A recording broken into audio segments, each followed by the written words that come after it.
Hello friends, कैसे हैं आप लोग। आई होप आप अच्छे ही होंगे। और आज हम लोग डिस्कस करने वाले हैं, अगर इम्परेटिव सेंटेंस रहेगा तो उसका हम पैसिव वॉइस में कैसे कन्वर्ट करेंगे, कैसे उसे बदलेंगे। दोस्तों, सबसे पहले जानना ज़रूरी है कि इम्परेटिव सेंटेंस हम किसको कहते हैं, किसको हम इम्परेटिव सेंटेंस कहते हैं। तो an imperative sentence is a sentence that gives an order, command, request और advice। वैसा सेंटेंस जिससे ऑर्डर का बोध हो। ऑर्डर का मतलब क्या होता है? ऑर्डर मीन्स आज्ञा, यानी कि जब हम कोई ऑर्डर दे रहे हैं या कोई निर्देश दे रहे हैं। कमांड का मतलब होता है निर्देश, कमांड मीन्स होता है निर्देश। या कोई हम रिक्वेस्ट कर रहे हैं, या हम किसी से कोई अनुरोध कर रहे हैं, या एडवाइस दे रहे हैं, दैट मीन्स सलाह दे रहे हैं किसी को। तो अगर ये सब किसी सेंटेंस से आपका बोध हो रहा है तो वैसे सेंटेंस को हम लोग क्या कहते हैं? इम्परेटिव सेंटेंस कहते हैं। अब जैसे एक एग्जाम्पल लेते हैं हम लोग। जैसे हम लोग बोलते हैं open the door, open the door, दरवाज़ा खोलो। तो ये क्या हो गया? ये एक ऑर्डर हम कह सकते हैं या हम कमांड कह सकते हैं। ये एक प्रकार का क्या है? इंस्ट्रक्शन है। और इम्परेटिव सेंटेंस जो होता है बच्चों, उस सेंटेंस में क्या होता है? यू हिडन होता है, यानी कि सब्जेक्ट के रूप में यू होता है। जब हम बोलते हैं जो open the door, it means what? It means you open the door. जब हम बोलते हैं ओपन द डोर, दरवाज़ा खोलो, इसका मतलब क्या हुआ? जो यू ओपन द डोर, यहाँ पर यू जो है वो हिडन होता है, यानी कि सब्जेक्ट के रूप में यू होता है। तो open the door, close the window, close the window. ये सेंटेंस जो है, इस सेंटेंस को हम लोग किसके अंतर्गत रखते हैं? ऑर्डर या कमांड में। इसको हम ऑर्डर कह सकते हैं, या हम क्या कह सकते हैं? ये सेंटेंस हमारा ऑर्डर है या कमांड है नॉर्मली। अब जैसे हम रिक्वेस्ट में किस सेंटेंस को रखते हैं? तो दोस्तों, अगर किसी सेंटेंस में प्लीज़ या काइंडली लगा हुआ रहता है, लाइक प्लीज़ हेल्प मी। जैसे हम बोलते हैं प्लीज़ हेल्प मी, कृपया मेरी सहायता कीजिए।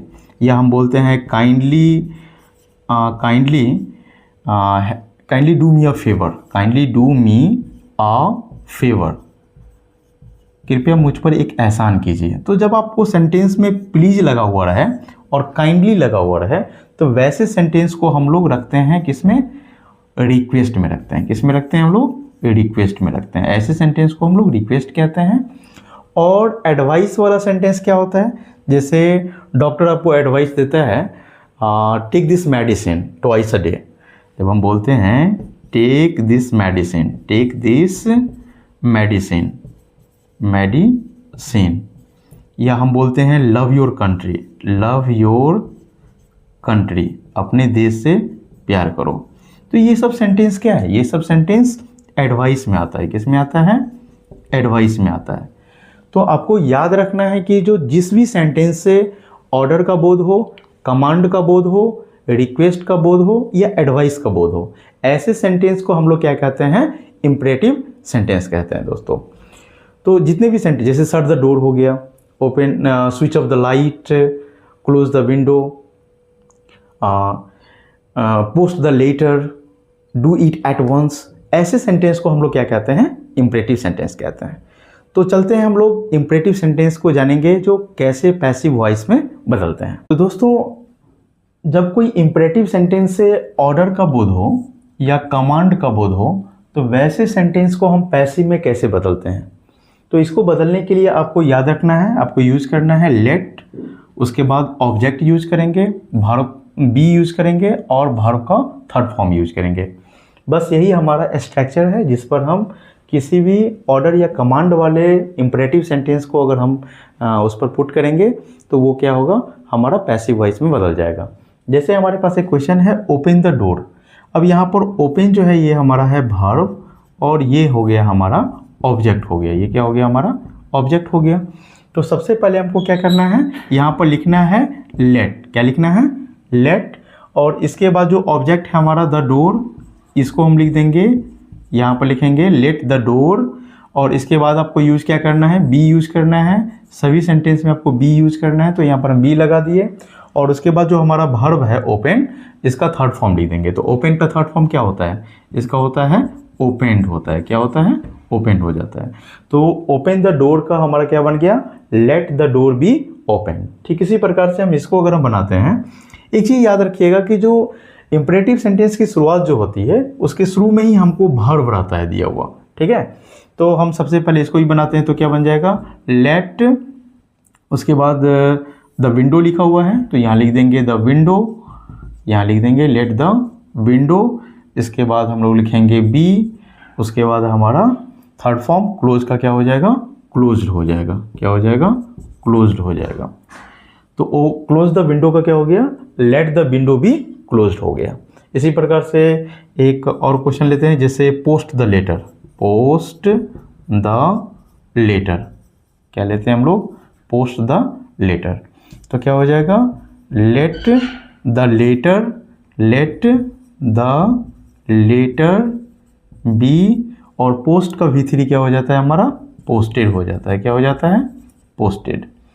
और इसी तरीके से आप लोग एक क्वेश्चन बनाइए, जो bring a glass of water, इसका क्या होगा। तो bring a glass of water, इसको आप लोग बनाइए और कमेंट करके हमको बताइए कि ये चीज़ आपको समझ में आया या नहीं आया। दोस्तों अब आगे बढ़ते हैं। इंपरेटिव सेंटेंस से एडवाइस का बोध हो, अर्थात सलाह का बोध हो, तो उसका पैसिव वॉइस जो है या पैसिव फॉर्म जो है हम निम्न प्रकार से करते हैं, निम्नलिखित तरीके से करते हैं। जैसे इसको बनाने के लिए सबसे पहले हमारा जो स्ट्रक्चर होगा, जो भी ऑब्जेक्ट होगा उस ऑब्जेक्ट को आपको लिख लेना है, फिर आपको शुड का यूज करना है, उसके बाद हम बी लगाएंगे और वर्ब का थर्ड फॉर्म लिखेंगे। उसके बाद क्या लिखेंगे हम लोग, वर्ब का थर्ड फॉर्म लिखेंगे। जैसे एक सेंटेंस लेते हैं हम लोग एग्जाम्पल के तौर पर, help the poor, help the poor. अब इस सेंटेंस को हमको क्या करना है, पैसे में बदलना है। तो हेल्प द पुअर क्या है, हेल्प द पुअर यानी कि गरीबों की सहायता करो। ये क्या है, ये एक प्रकार का एडवाइस हुआ। तो इस सेंटेंस को हमको पैसे में बदलना है, तो सबसे पहले जो ऑब्जेक्ट है हमारा, उस ऑब्जेक्ट को लिख देते हैं। तो हम इसको पैसे में बदलेंगे तो लिखेंगे द पुअर, और उसके बाद आपको एडवाइस के लिए शुड लगाएंगे। यहाँ पर हम शुड का यूज कर देंगे, द पुअर शुड, उसके बाद बी लगाइएगा, द पुअर शुड बी, और उसके बाद क्या लिखा हुआ है यहाँ पर, हेल्प, और हेल्प का ये वर्ब है हमारा, इसका थर्ड फॉर्म लिख देंगे। तो हेल्प का थर्ड फॉर्म क्या होता है हमारा, हेल्प्ड हो जाता है। क्या होता है, हेल्प्ड, यानी कि हो गया the poor should be helped. दूसरा एक सेंटेंस हम देख लेते हैं यहाँ पर, जैसे love your country, love your country, your country. अब इसको पैसे में बदलना है तो क्या हो जाएगा, सबसे पहले पहला जो आपका रहेगा वो रहेगा वर्ब। ओके, तो वर्ब को छोड़ के बाकी जो भी बच गया उसको आपको शुरू में लिख देना है। तो यहाँ पर आप लिख दीजिए योर कंट्री, उसके बाद आपको शुड लगाना है, should be, your country should be, love है तो उसका थर्ड फॉर्म लिख दीजिए, लव्ड हो गया। तो लव योर कंट्री का क्या बन गया, your country should be loved. तीसरा जैसे हम एक और एग्जांपल लेते हैं, respect your, respect your elders, your elders, अपने से बड़ों का क्या करो, सम्मान करो। अब इस टाइप के सेंटेंस को हम बनाएंगे तो क्या हो जाएगा, रिस्पेक्ट को छोड़ देते हैं, योर एल्डर्स पहले लेते हैं, तो यहाँ पर हो जाएगा योर एल्डर्स शुड बी, और रिस्पेक्ट का थर्ड फॉर्म क्या होता है, रिस्पेक्टेड, रिस्पेक्टेड क्या हो जाएगा, रिस्पेक्टेड हो जाएगा। Your elders should be respected. Okay, तो इस तरीके से हम क्या करते हैं, अगर एडवाइस वाला सेंटेंस रहेगा, आपको पहले क्या करना पड़ेगा, सेंटेंस को आइडेंटिफाई करना पड़ेगा, पहचानना होगा जो सेंटेंस हमारा एडवाइस है, ऑर्डर है, कमांड है, रिक्वेस्ट है, क्या चीज़ है।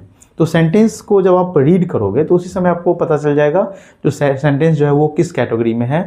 अगर ऑर्डर या कमांड रहेगा तो लेट लगा के बनाना है, अगर सेंटेंस में एडवाइस लग रहा है तो शुड लगा के बनाना है। तो ये चीज़ का आपको ध्यान रखना है, ठीक है। अब देखिए, जब इंपरेटिव सेंटेंस से रिक्वेस्ट का बोध हो, यानी कि अनुरोध का बोध हो, तो या सेंटेंस में मान लो प्लीज या काइंडली वर्ड लगा हुआ है, कौन सा वर्ड लगा हुआ है, प्लीज या काइंडली वर्ड लगा हुआ है, तो उसका पैसिव फॉर्म जो है हम लोग निम्न प्रकार से करेंगे। मतलब किसी भी सेंटेंस में प्लीज या काइंडली लगा हुआ रहेगा तो समझ जाना है वो सेंटेंस हमारा रिक्वेस्ट वाला सेंटेंस है। तो सेंटेंस की शुरुआत आपको करना है, सेंटेंस की शुरुआत में आपको लिखना है यू आर रिक्वेस्टेड टू।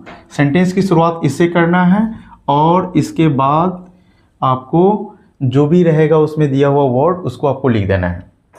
तो जैसे एक सेंटेंस है हमारे पास, प्लीज़ हेल्प मी, ये सेंटेंस लिखा हुआ है। तो आपको जब इसका पैसिव वॉइस बनाओगे तो सबसे पहले क्या करना है, सेंटेंस की शुरुआत करना है यू आर रिक्वेस्टेड टू।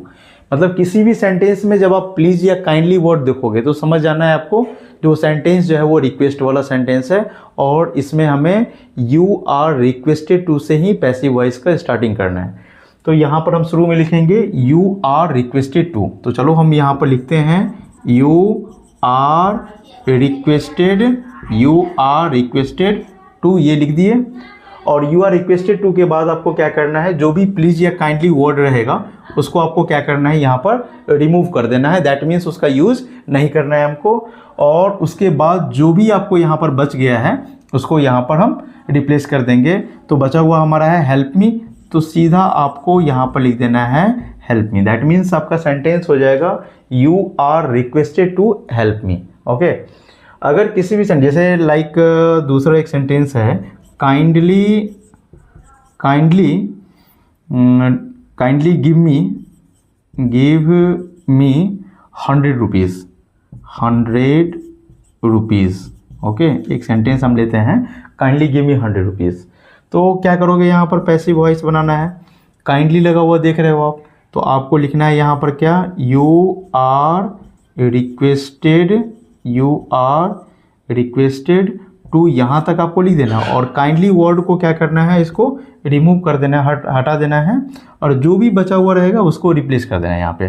ठीक है, तो यहाँ पर क्या बचा है हमारा, गिव मी 100 रुपीज़।